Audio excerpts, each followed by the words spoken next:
Hey everybody, this is Bob, and I'm here with Dr. J, and we're talking about artificial intelligence, I suppose. Is it? Right, exactly. The funny thing is we already had a pre-discussion, so we may bring up a couple of things. I said it should be called automated plagiarism and be called AP. I like that. Yeah, and so, yeah, but we were talking about that and our experiences with AI. And mine have mostly been through image creation for the most part, and maybe a little bit of text creation over time here. How about you?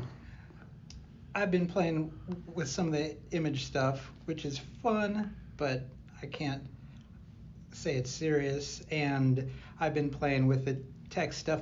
A lot of times I'll use it just if I want to find out some information and I don't want to read through a Wikipedia article. I'll go there. So you are using it for automated plagiarism. Yeah, sure. You're just gathering information. Personal plagiarism. Oh, okay. So that's all right then, I suppose. Is there a thing called personal plagiarism? I think that that doesn't even exist. No, I think we should coin that right now. Oh, okay. PP. Yeah. All right. Personal plagiarism. But yeah, I think mostly I've been using it for images. So for show art for my show, I've been doing it for several months now. And I know. What's that? Embarrassed to say, but I used it for greeting cards for my family. That's a great use. Dear random. No, the art. So. Oh, okay. Yeah. Oh, that's interesting. Yeah. I think most people probably use it for artwork at this point, don't you think? No, I think. No? No. I mean regular people. I don't know what a regular person is. Okay. Okay. I don't know where to go from there, but I would say that's been my thought was that most people that I talk to say they use it for creating artwork because it's easy.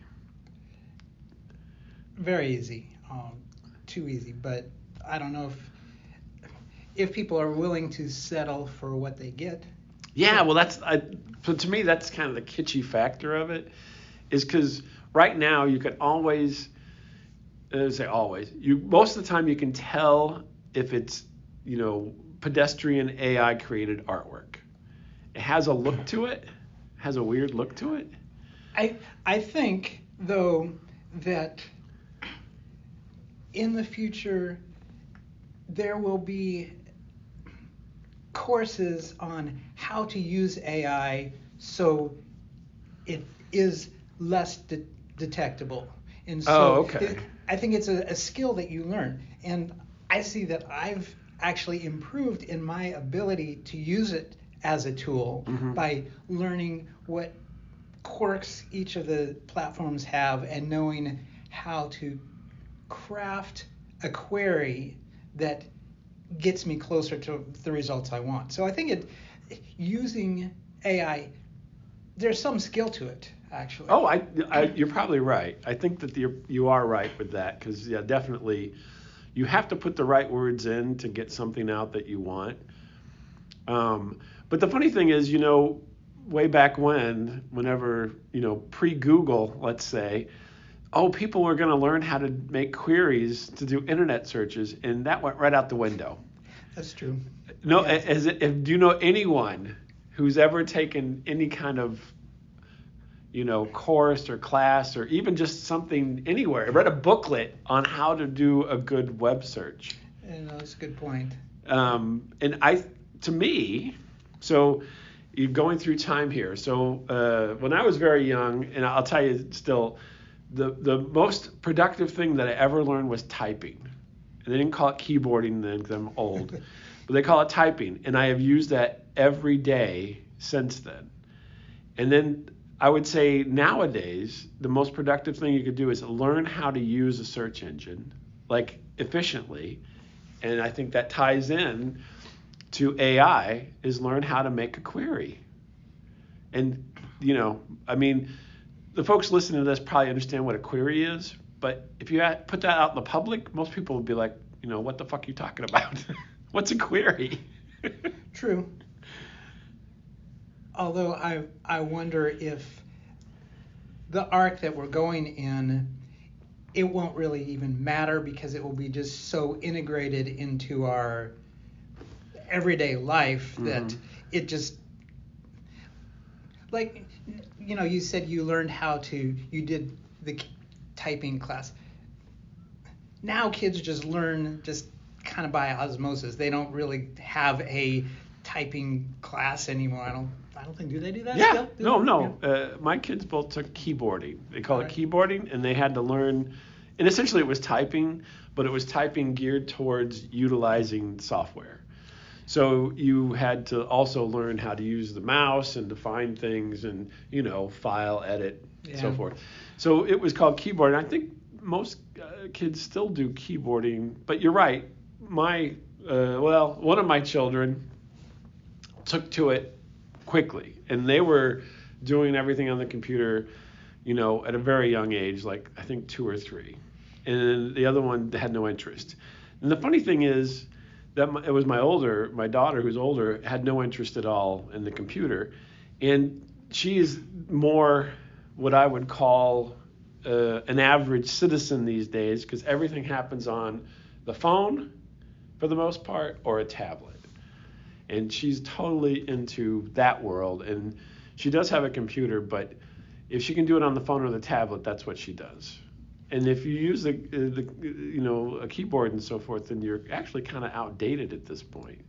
I mean, you have to use it for certain things, but I think the world is geared towards not. And so I think a lot of the AI stuff is really geared towards where most people aren't at. It would be easier if it was more of a voice query. Well, we're coming to that. I mean, phones are getting smaller and more powerful, and you're seeing the transition with the glasses, the lenses and stuff. Eventually, it's all going to be integrated into our bodies anyway. And so Musk, they just had that guy playing chess through the Neuralink. Did you see that? Right. Okay. I saw the headline. Yeah.